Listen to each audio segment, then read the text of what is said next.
Getty News, c'est quoi? C'est un média indépendant en ligne spécialisé sur le sujet des migrations et qui a pour particularité la collaboration entre des journalistes réfugiés venant du Tchad, d'Haïti, de Syrie, de Liban, d'Ukraine et de bien d'autres pays avec des journalistes français. Getty News propose ainsi de porter un autre regard sur l'immigration qui est à la fois plus humain et plus rationnel. En ce sens, le site fait également la part belle aux chercheurs en sciences humaines et sociales, de la philosophie à la sociologie, en passant par l'économie, pour déconstruire toutes les fake news qui entourent le sujet. Sur Getty News apparaissent aussi des sujets qui sont trop peu traités habituellement, tels que l'immigration féminine ou encore l'apatridie. Notre travail a déjà été récompensé à plusieurs reprises, notamment via le prix francophone de l'innovation dans les médias de l'OIF et de France Média Monde ou le Fonds pour la presse libre. Pour également figurer dans différentes publications internationales comme modèle de journalisme à suivre. En outre, Getty News constitue un safe place pour les reporters réfugiés qui, après un éprouvant déracinement, peuvent ainsi trouver une communauté de pairs, être formés s'ils le souhaitent, mais aussi accompagnés sur le plan administratif, juridique et psychologique.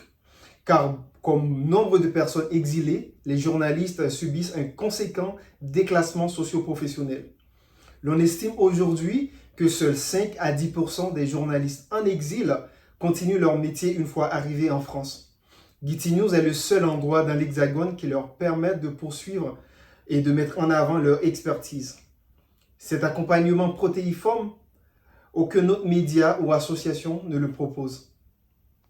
Enfin, en parallèle de son activité éditoriale, Getty est très investi dans les formations d'éducation aux médias et à l'information, avec 5 interventions mensuelles entre Paris et Marseille, en passant par d'autres villes en France.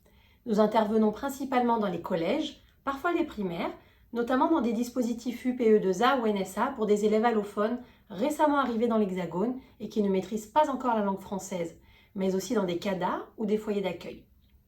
Dans un moment où les sentiments de haine, de repli et où la défiance envers la presse augmente, ces formations permettent aux élèves de comprendre l'importance de défendre leurs droits fondamentaux, mais aussi de développer leur esprit critique.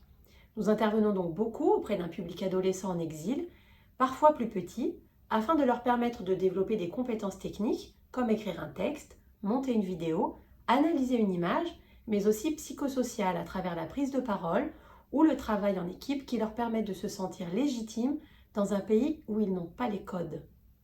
Nos mesures d'impact montrent à quel point ces ateliers ont bouleversé le quotidien de ces jeunes, leur relation aux autres étant inspirée des vocations.